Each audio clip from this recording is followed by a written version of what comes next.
Doctor Ashish Gupta ने समाज सेवा के लिए समर्पित किया जीवन। नेत्रदान और देहदान कर समाज के लिए मिसाल बने डॉक्टर आशीष गुप्ता। डॉक्टर आशीष गुप्ता ने समाज सेवा में किए ऐतिहासिक कार्य। रोहेलखंड मेडिकल कॉलेज को आंख और राम मूर्ति मेडिकल कॉलेज को कर चुके देहदान। हर माह करीब 50 लोगों को कराते हैं धार्मिक यात्रा। डॉक्टर आशीष गुप्ता का कहना, बच्चों को दिलानी चाहिए संस्कारों की शिक्षा। परिवारों के विघटन के लिए माता पिता जिम्मेदार। 100 बच्चों को अपने खर्च से शिक्षित कराने का उठाया है बीड़ा। पूर्व राष्ट्रपति डॉक्टर एपीजे अब्दुल कलाम से मिली प्रेरणा। डॉक्टर आशीष गुप्ता को मिल चुके कई अवार्ड।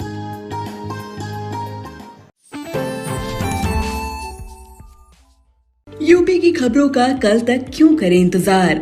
हर रोज रात 9 बजे अपना मोबाइल या स्मार्ट टीवी खोलें और यूट्यूब चैनल पर सर्च करें आई इंडिया और दिन भर की खबर या खबरनामा टाइप करें। नमस्कार, आप देख रहे हैं आई इंडिया और मैं हूं डॉक्टर पंकज सिंह गौर। और आज आई इंडिया के स्टूडियो में खास मेहमान आए हुए हैं जिनका आपका आज परिचय कराएंगे। दरअसल सीतापुर 88,000 ऋषि मुनियों की तपोभूमि है। साथ ही विश्व के सबसे बड़े दानवीर महर्षि दधीच की भी तपोभूमि है। और ऐसे में एक ऐसे व्यक्ति से हम मिलाने जा रहे हैं जिन्होंने अपना पूरा जीवन समाज सेवा के लिए समर्पित किया है। अब अपना पूरा शरीर भी समाज के लिए समर्पित कर चुके हैं। जी हाँ, आपका नाम है डॉक्टर आशीष गुप्ता। सर, आपका बहुत बहुत स्वागत है। आगे परिचय कराएंगे, आपसे ही जानेंगे, लेकिन आप एक विश्वविद्यालय के कुलपति भी हैं और साथ ही समाज सेवा के क्षेत्र में आपने कई ऐसे अनूठे कार्य किए हैं जिसको लेकर समाज के लोग प्रेरणा भी ले सकते हैं। तो चलिए आपसे मिलाते हैं और आपके नेक कार्यों को भी जानते हैं, क्योंकि जिनके कार्यों पर समाज आज स्थापित है, चल रहा है, ऐसे लोगों के लिए हम आप मिलकर ही सराहना कर सकते हैं ताकि दूसरा भी कोई आपसे अनुसरण करे और अनुसरण करके आगे बढ़े, जिससे कि समाज आगे बढ़ सके। डॉक्टर साहब, पहला मेरा सवाल ये है कि लोग जानना चाह रहे हैं कि आप कुलपति भी हैं, इसके अलावा समाज के लिए आपने बहुत कुछ किया है, यहाँ तक कि नेत्रदान कर दिया, शरीर दान, देहदान बहुत बड़ा दान माना गया है, उसको भी आप करने की ठान चुके हैं और कर भी चुके हैं। तो ऐसे समाज के लोग और भी आगे आएं, आपसे और प्रेरणा लें। कहाँ से आप में ये प्रेरणा जगी और कब से आप समाज सेवा के प्रति समर्पित हुए? बहुत बहुत धन्यवाद डॉक्टर साहब। ये चूंकि ये नैमिष क्षेत्र में मैं बैठा हुआ हूँ और ये मेरे लिए सौभाग्य की बात है कि आज आपके आई इंडिया स्टूडियो में आने का मुझे सौभाग्य प्राप्त हुआ है। इसके लिए हृदय से अभिनंदन और वंदन आपका। मेरी पूरी शिक्षा दीक्षा नैमिष की है। नैमिष में जो ब्रह्मचारी आश्रम है वही मेरी शिक्षा हुई है। परम पूज्य प्रातः स्मरणीय परम वंदनीय स्वामी दयानंद सरस्वती जी महाराज हुआ करते थे, उनका मैं कृपा पात्र शिष्य रहा हूँ। और मैंने अब तक 2 ही गुरुओं को सब सर्वोच्च स्थान दिया है, एक कृपात्री जी महाराज को और दूसरा दयानंद स्वामी को।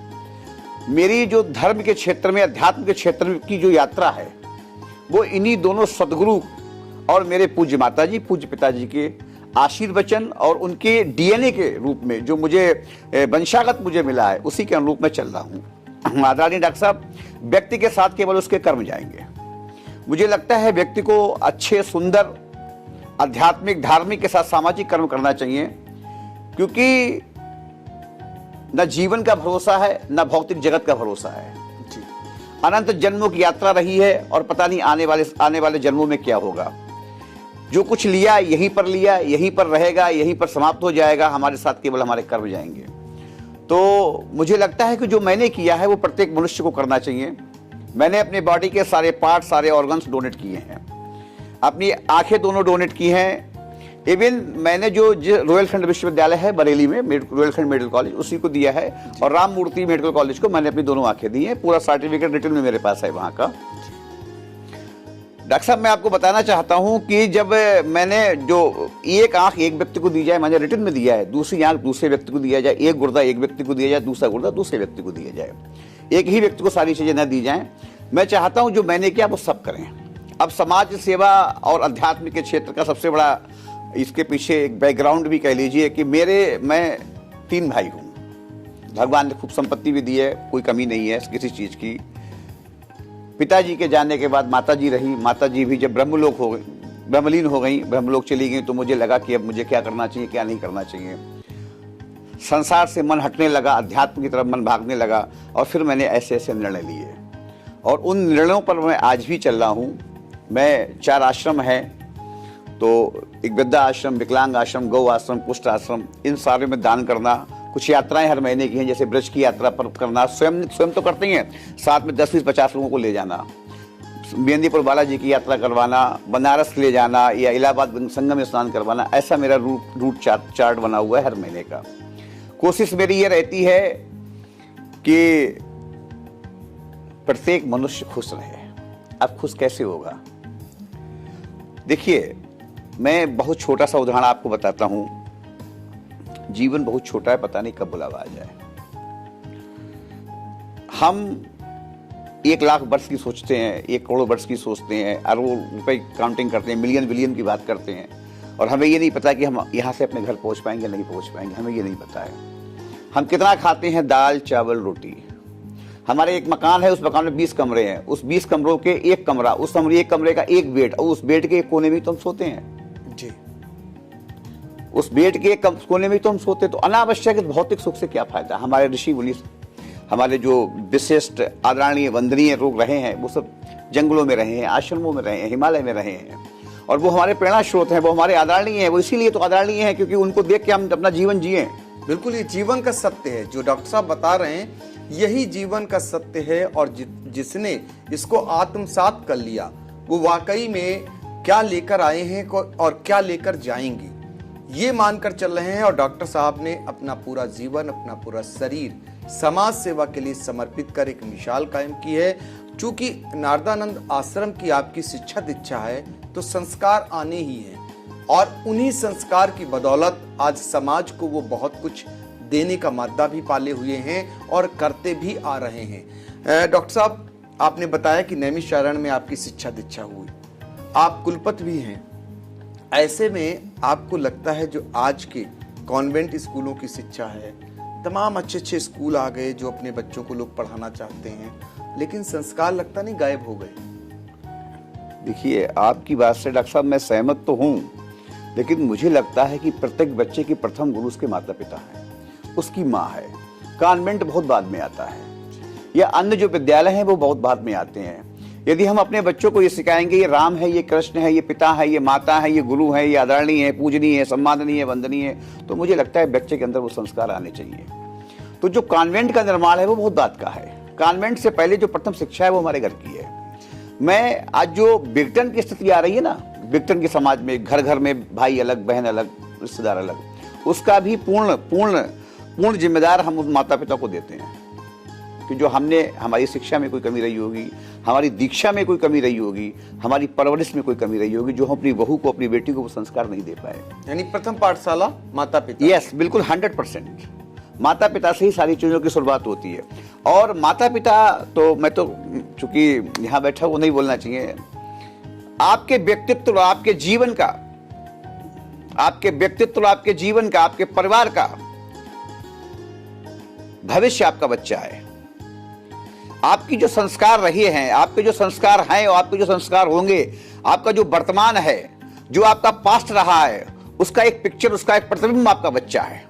आप अपने बच्चे के अंदर जैसे संस्कार डालेंगे वैसा ही बच्चा करेगा। मैंने बहुत सारे, देखिए प्रहलाद की बात करते हैं हम, ध्रुव की बात करते हैं हम। प्रहलाद को आप देखिए कितना उसे पनिशमेंट मिला, ध्रुव की बात देखिए उसे कितना पनिशमेंट मिला, फिर भी उसने राम को नहीं छोड़ा, फिर भी उसने विष्णु को नहीं छोड़ा। क्यों नहीं छोड़ा? क्योंकि कहीं ना कहीं बहुत मजबूती के साथ उसे वो दीक्षा दी गई थी कि ईश्वर है, ईश्वर अंश जीवनाशी, परमात्मा है, कण में वासी है। तो जब ध्रुव को प्रहलाद नहीं छोड़ते, उस समय बताइए जब उनके पिता, उन्होंने पानी में डाल दिया, सांप से कटवा दिया, छत से गिरवा दिया, तरह तरह के व्यसन करे उनके साथ, फिर भी उसे राम को नहीं छोड़ा। राम के साथ लगातार लगा रहा, तो मुझे लगता है कि प्रत्येक व्यक्ति की, प्रत्येक बच्चे की प्रथम पाठशाला उसकी माँ, उसके पिता, उसका परिवार है। बिल्कुल। तो देखिए ये सच भी है और माता पिता का दर्जा भी बहुत ऊंचा दिया गया है। कहते हैं गुरु गोविंद दोऊ खड़े काके लागों पाए, बलिहारी गुरु आपने गोविंद दियो बताए। तो इसीलिए माता पिता जो पहली पाठशाला है वहां से जो शिक्षा दीक्षा बच्चा लेता है वो निश्चित तौर पर वही आगे जाता है और वही वो चीज पाता भी है। डॉक्टर आशीष गुप्ता, जिनके बारे में हमने बताया कि उन्होंने अपना पूरा जीवन समाज के लिए समर्पित कर रखा है। आपको बता दें कि 100 बच्चों को आपने गोद लिया और उन्हें शिक्षित करने का अपने निजी फंड से बीड़ा उठाया हुआ है। तो डॉक्टर साहब, ये भी एक मिसाल है। कैसे आपके जहन में आया कि 100 बच्चों को हम शिक्षित करेंगे तो समाज में एक जो वो शायद वो जियारा नहीं फैला पाते शिक्षा का, और आपने वो फैलाने का काम किया? एक्चुअली ये एक प्रेरणा कलाम साहब से है। कलाम साहब का विवाह नहीं हुआ था, राष्ट्रपति बने थे, उससे पहले उनकी बायोग्राफी आई थी, उस बायोग्राफी का मैंने अध्ययन किया था। तो उनसे पूछा गया था कि आपने विवाह क्यों नहीं किया, तो उन्होंने अपनी मिड हिस्ट्री में सारी बातें बताई कि मैं तो प्रयोगशाला के अंदर रहता था, मुझे तो पता ही नहीं लगता कब डेट हो गई, कब दिन हो गया, कब रात हो गई, कब तिथि चेंज हो गई, कब माह चेंज हो गया, पता ही नहीं लगता था। वो अपने काम में इतना मशगूल रहते थे। ये आवश्यक नहीं कि हमारा पुत्र ही हमारा नाम बढ़ाएगा। मैंने इस पृथ्वी पर हजारों ऐसे व्यक्ति देखे हैं जिनके कोई संतान नहीं है, परंतु उन्हें ब्रह्म की प्राप्ति हुई है। उन्होंने तप के बल से, अच्छे कर्मों के बल से, अच्छे कार्यों की वजह से, अच्छे अध्यात्म की वजह से, अच्छी सेवा की वजह से ब्रह्म को प्राप्त किया है। एक रास्ता मैंने भी उसी प्रेरणा पर आगे बढ़ने का प्रयास किया है। और आदरणीय डॉक्टर साहब, मैंने इसमें ये नहीं किया कि 100 बच्चे एक ही विद्यालय में हों। जैसे एग्जाम्पल, आपका बच्चा है, वो कोई भी विद्यालय की चॉइस कर दे, उस विद्यालय में वो जाए, वो पढ़े, उसकी फीस हम जमा करेंगे, उसका कन्वेंस हम देंगे, उसके बस्ता, पेन, पेंसिल, कवल, पैमाना वो हम देंगे। और आप सोचिए, इन बच्चों के ऊपर हमने एक मॉनिटर बैठा के रखा है। वो व्यक्ति मॉनिटरिंग करता है कि बच्चा पढ़ाई कर रहा है या नहीं कर रहा है, क्या कर रहा है, क्या नहीं कर रहा है। ऐसे बहुत सारे बच्चे हैं, अगर आप कहेंगे तो हम आपको लिस्ट उपलब्ध करा देंगे। उन बच्चों से अगली बार मैं कोशिश करूंगा, अगली बार आपके स्टूडियो में 2-4 बच्चों को लेके आऊँ। और अगर 1 लाख में 1 बच्चा अगर भारतीय संस्कृति का उसने पालन कर लिया तो मुझे लगता है कि मेरे बच्चों को पालने का संस्कार पूरा हो गया। 1 बच्चे ने अगर भारतीय संस्कृति के नियमों को पालन कर लिया। देखिए, ये सोच है डॉक्टर आशीष गुप्ता की कि उन बच्चों के लिए जो शायद सोच नहीं सकते थे, उनको गोद लिया, निजी फंड से उनको न की पढ़ाने का बीड़ा उठाए हैं, उनकी मॉनिटरिंग भी करा रहे हैं। और आपका मानना है कि आपकी अपनी औलाद ही आपकी सेवा नहीं कर सकते हैं, बल्कि ऐसे बच्चे भी कर सकते हैं, आपका भी नाम रोशन कर सकते हैं। तो क्यों ना ऐसे बच्चों को बढ़ाएं। और सच्चे मन से अगर कहा जाए, ईमानदारी से कहा जाए, तो यही तो समाज सेवा है। काश ऐसे तमाम लोग अगर आते हैं समाज में, तो वो बच्चे जो शिक्षा से वंचित रह जाते हैं किसी कारणवश, वो शायद वंचित न रहें और समय रहते उन्हें शिक्षा के साथ ही उन्हें संस्कार युक्त बनाया जाए। वो काम कर रहे हैं डॉक्टर साहब। इसके अलावा भी आपके अगर कार्य बताएं तो समाज के लिए बहुत ही अनूठे कार्य हैं। और आज हम इसलिए बता रहे हैं ताकि हम बार बार ये कह रहे हैं, बहुत सारे लोगों के लिए आप प्रेरणादायक हैं, आपसे वो प्रेरणा ले सकते हैं और समाज के हित में वो कार्य कर सकते हैं। तो आपके अगले कार्यों के बारे में भी हम बताना चाहेंगे। दरअसल गौ पालन कितना ज़रूरी है आज की दिशा में, वो भी आप कार्य कर रहे हैं। पर्यावरण के क्षेत्र में सभी जानते हैं पर्यावरण हमारे जीवन का कितना महत्व रखता है। कोविड काल में सबने देख लिया कि हम अन्न न पाएं, जल न पाएं, जीवित रह सकते हैं, लेकिन सेकेंडों में अगर हवा न हो तो आदमी का जीवन कैसे जा रहा था, खत्म हो रहा था। सबने देख लिया ऑक्सीजन की जो मारामारी मची। तो ऐसे में पर्यावरण को बढ़ाए जाने की बहुत ही महती आवश्यकता है। उस दिशा में भी आप कार्य कर रहे हैं। इसके अलावा हस्तशिल्प, ये ऐसा कार्य है जब हम अपने देश के उत्पाद को आगे बढ़ाते हैं, जो हमारी पहचान रही है, उस दिशा में भी आप कार्य कर रहे हैं। और बालिका एवं महिला सशक्तिकरण, जिसको बढ़ाने की बहुत ही आवश्यकता है। और आप जैसे लोग जब इस दिशा में कार्य करते हैं, तभी आज कहा जा रहा है कि हमारी बेटियां अब किसी भी बालक से पीछे नहीं है। और ये तभी संभव है जब हम बालिकाओं को आगे बढ़ाने का काम करते हैं, बच्चों से उनको किसी मायने में पीछे नहीं मानते हैं, उस दिशा में भी डॉक्टर साहब ने काम किया। इसके अलावा सशक्तिकरण, जब उन्हें मजबूत करेंगे, उन्हें सशक्त बनाएंगे, तो निश्चित तौर पर हमारा देश मजबूत होगा, समाज मजबूत होगा, परिवार मजबूत होगा। सभी जानते हैं कि एक बेटी अगर मजबूत होती है तो वो कैसे परिवार को चलाती है, कितने परिवार को मजबूत करती है।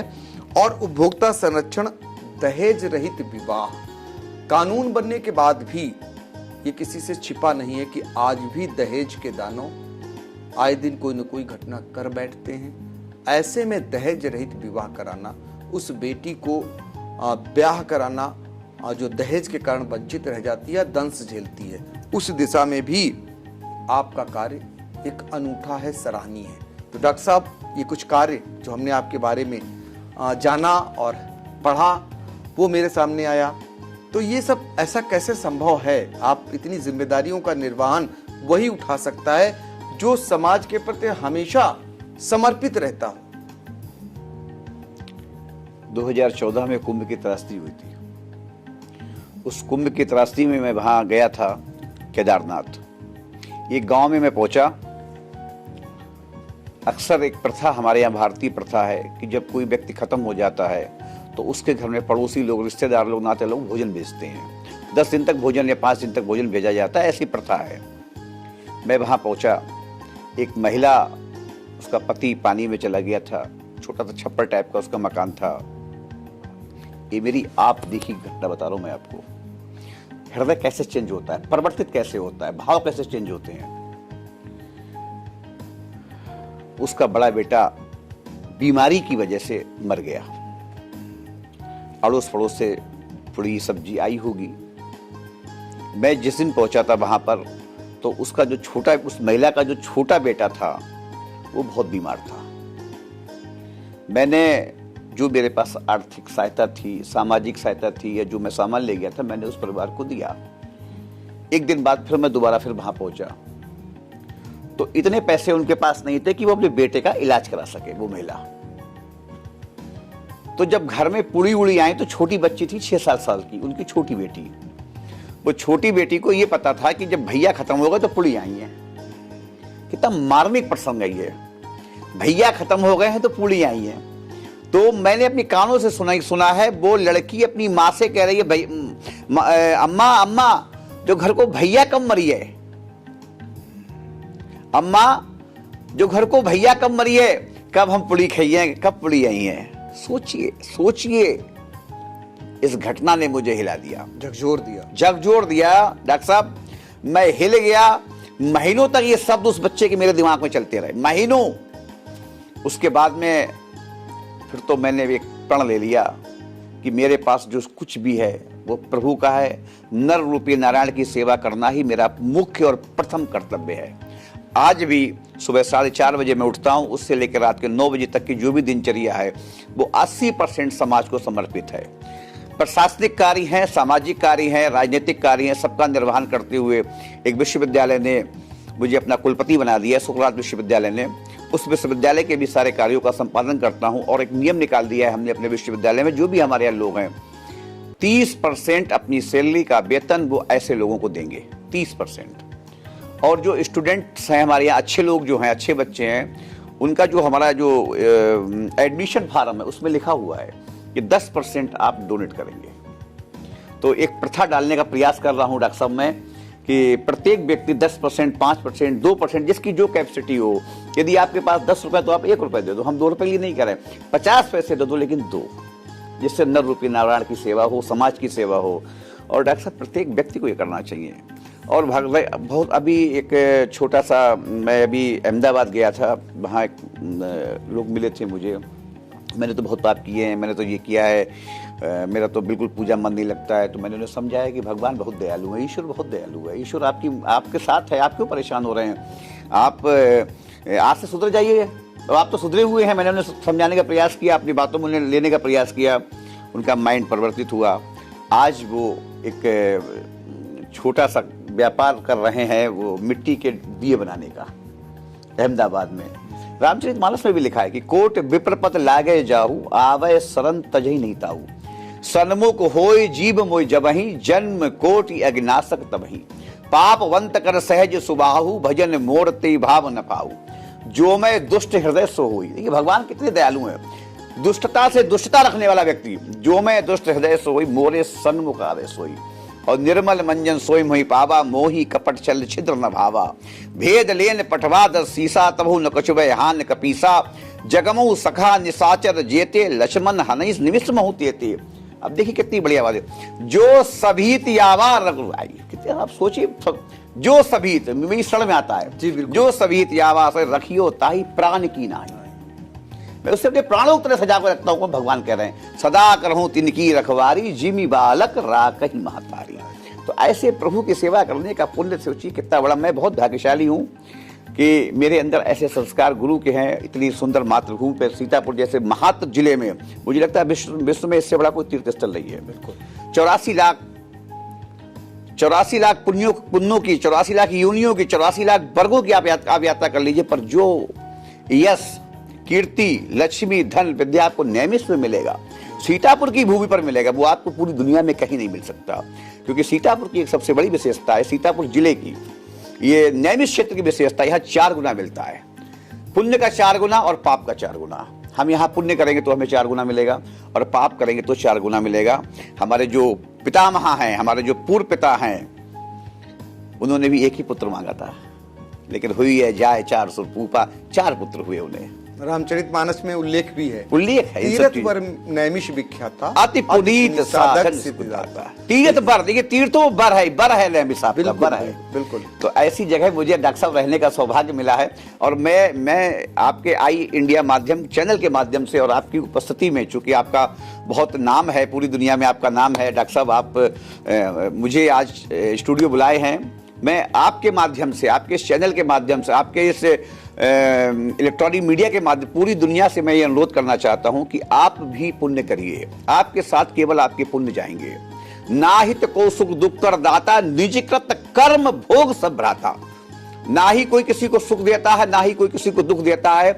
हर आदमी अपने कर्मों के भाग से सुखी है, हर आदमी अपने कर्मों के भाग से दुखी है।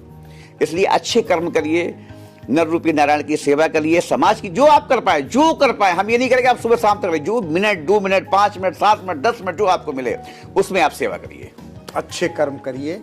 और ये सीख है, क्योंकि दरअसल जिस धरती से आपकी शिक्षा दीक्षा हुई है, वो संस्कार भी झलक रहे हैं। नैमिष जैसी पावन तपोभूमि में आपने शुरुआती शिक्षा ली है, तो वो संस्कार आपकी बातचीत में भी झलकता है।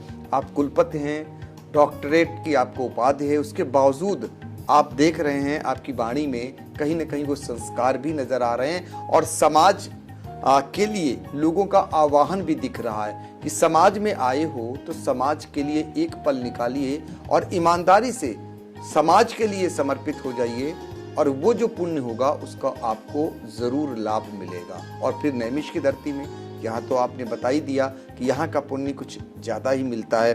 डॉक्टर साहब, ये तो बातें बहुत सारी हो गई आपसे, एक चीज़ जानना चाहेंगे, कुछ जीवन के बारे में बताइए। कहाँ से हैं और कैसे शुरुआती दौर हुआ आपका, और फिर आप जब इस क्षेत्र में आए, एक अफसर बने और उसके बाद भी समाज सेवा में लीन हैं, तो ये कैसे सब कुछ संभव हुआ?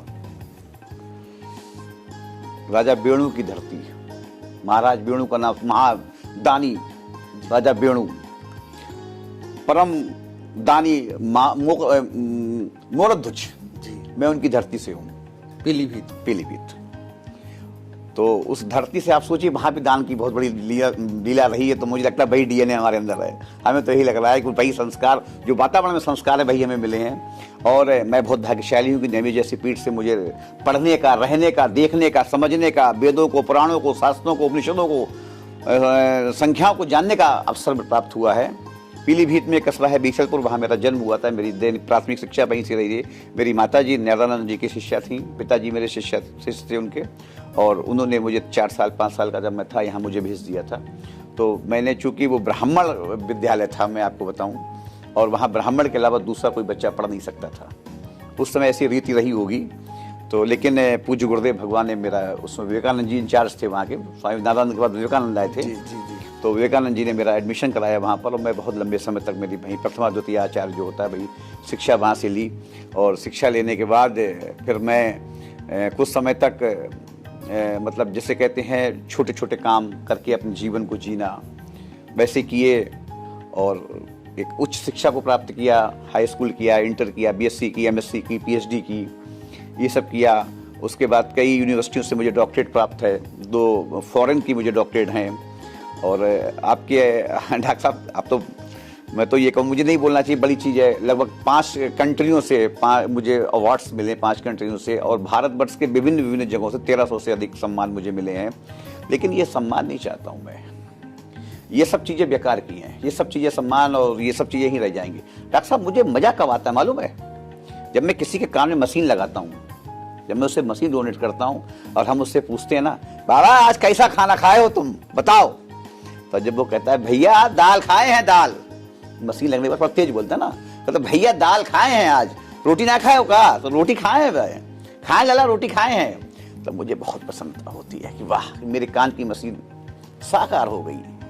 जब कोई चश्मा लगाने वाला जब उसे अखबार देते, दादा पढ़े हो ना पढ़े हैं, अच्छा रेखा बताओ कहाँ किधर गई है, लल्ला जा गई, जा रेखा, जब पूरब से दक्षिण जा, दक्षिण, अच्छा। तो मुझे बड़ी खुशी होती है कि वो आंखों से देख रहा है। जब मैं किसी विद्यालय में कपड़े, किसी अध्ययन सामग्री को बांटने जाता हूँ, पेन पेंसिल रबड़ पैमाना कॉपी बुक्स जनरल नॉलेज या अध्यात्मिक की पुस्तकें बांटता हूँ, तो मैं बाहर नहीं देखता हूँ कि किस जाति का है, किस वर्ग का है, किस संप्रदाय का है। जब मैं बच्चों को बांटता हूँ किताबें, उसके बाद उनसे मॉनिटरिंग पूछता हूँ, क्यों भाई आप लोगों को किताब मिली? हाँ सर मिली। अच्छा ये बताओ ये किताब कैसी लग रही है आपको? सर अच्छी लग रही है। अच्छा इस किताब के पहले पन्ने पर किसका फोटो बना है? राम जी का फोटो। राम जी को जानते हो? हाँ जानते हैं। कौन थे? सीता जी के पति थे। इसकी जो नॉलेज है, अच्छा लगता है। मेरी किताबें बांटना साकार हो गया। प्रत्येक मनुष्य को ही करना चाहिए। तो ये जो जीवन रहा है, सुकरात विश्वविद्यालय ने मुझे कुलपति बनाया, उसके लिए चेयरमैन सरकार का बहुत धन्यवाद। वहाँ तक मैं पहुँचा हूँ, प्रशासन को भी देखा है, सब बहुत सारी चीज़ें देखी हैं। तो जीवन अब समझ लीजिए, बस अब तो ये चाहता हूँ कि 24 घंटे समाज की सेवा हो, प्रभु का भजन हो। अब तो बस डॉक्टर साहब यही इच्छा रह गई कि प्रभु का भजन हो, क्योंकि जीवन बहुत कम है, पता नहीं कब बुलावा आ जाए। बिल्कुल। तो देखिए डॉक्टर आशीष गुप्ता, जो आज सत्य बात, जैसे कहते हैं ना जीवन में खुशी कैसे मिलती है, बहुत सारे लोग खुशी तलाशते हैं। कोई घूमने जाता है, कोई अच्छे होटल में खाने के लिए जाता है, तो कोई और मनोरंजन के तरीके अपनाता है कि वो कैसे मिल जाए। लेकिन आपको खुशी कैसे मिलती है वो आपने बताया कि कैसे लोगों की सेवा करते हैं। जिसको जो जरूरत है, उस जरूरत को जब उपलब्ध हो जाती है और उसके बाद के जो उसके भाव निकलते हैं, उससे आप खुश होते हैं और इसी खुशी को तलाशते हैं समाज में आकर के, और समाज के प्रति आप रात दिन समर्पित हो जाते हैं। वाकई में काबिले तारीफ है और उन लोगों के लिए अनुसरण करने की आवश्यकता भी है जो बहुत सारी जीवन जीते हैं, लेकिन समाज के लिए कितना जीते हैं, ये सवाल इसलिए बार बार उठाया जा रहा है। दरअसल आना तो सबको समाज में ही है और समाज के प्रति ही हमारी आपकी जवाबदेही भी है, और जाना कहाँ ये भी सबको पता है। तो आए हैं तो समाज के लिए जिए, ये मूल मंत्र आपका है। डॉक्टर APJ अब्दुल कलाम का आपने जिक्र किया, और APJ अब्दुल कलाम साहब आज भी, उन्हें आज का आधुनिक एक महापुरुष माना जाता है। बिल्कुल सच है, और सच में वो महापुरुष थे, और उन्हें क्या युवा पीढ़ी हो, क्या बुजुर्ग, कोई नहीं भूल सकते हैं। तो आखिर में कोई संदेश आपका हो तो वो भी आप कह सकते हैं लोगों से जो आपको सुनेंगे। आपके चैनल के माध्यम से मेरा सबसे हाथ जोड़कर यही अनुरोध है, अच्छे कर्म करिए, निंदा स्तुति को छोड़ दीजिए, अपना पराया छोड़ दीजिए, लोगों के स्ट्रेस का शिकार मत बनिए। सुबह उठिए, सूर्य नारायण को जल चढ़ाइए। जो भी आप जिस वर्ग के हैं, जिस जाति के, जिस संप्रदाय के हैं, जो आपका इष्ट हो, जो आपका ईश्वर हो, जो आपका भगवान हो, और आपके तो सबसे बड़े भगवान आपके माता पिता हैं, सबसे बड़े आपके भगवान है। यदि आपने अपने माता पिता की पूजा कर ली तो आपको ना किसी तीर्थ की आवश्यकता है, ना किसी व्रत की आवश्यकता है, ना किसी भगवान की आवश्यकता है। ये बात मैं कह रहा हूं, ये मेरा व्यक्तिगत अनुभव कह रहा है। इसका पाप पुण्य मैं लेने को तैयार हूं यदि आपने अपने माता पिता की सेवा की। मेरा सबको ये संदेश है कि सर्वप्रथम अपने माता पिता की सेवा करें। आप अगर विवाहित हैं तो अपने परिवार का ईमानदारी के साथ समाज के सारे कार्यों का संपादन करते हुए अपने परिवार को चलाएं। अहिंसा, अहित, अधर्म के रास्ते पर आप ना चलें। मेरा सबसे अनुरोध है, समता, विनम्रता, नम्रता, उदारता का भाव आप अपने अंदर लाएं। आप देखिए, आपको दुनिया की हर चीज मिलेगी। आप हृदय तो सुंदर करिए, आप भाव तो सुंदर करिए, आप अपने मस्तिष्क को निर्मल तो करिए, दुनिया की हर चीज आपके कदमों पर होगी। बस मेरा यही इंडिया के माध्यम से आप सभी से अनुरोध है।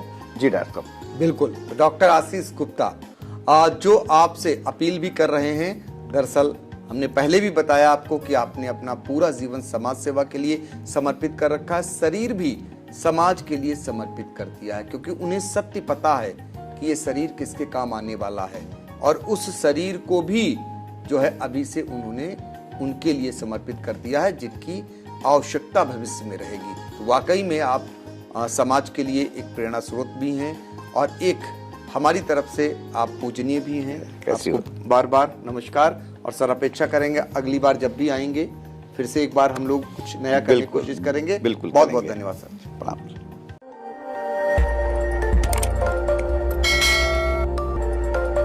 खबर आपकी, नजर हमारी।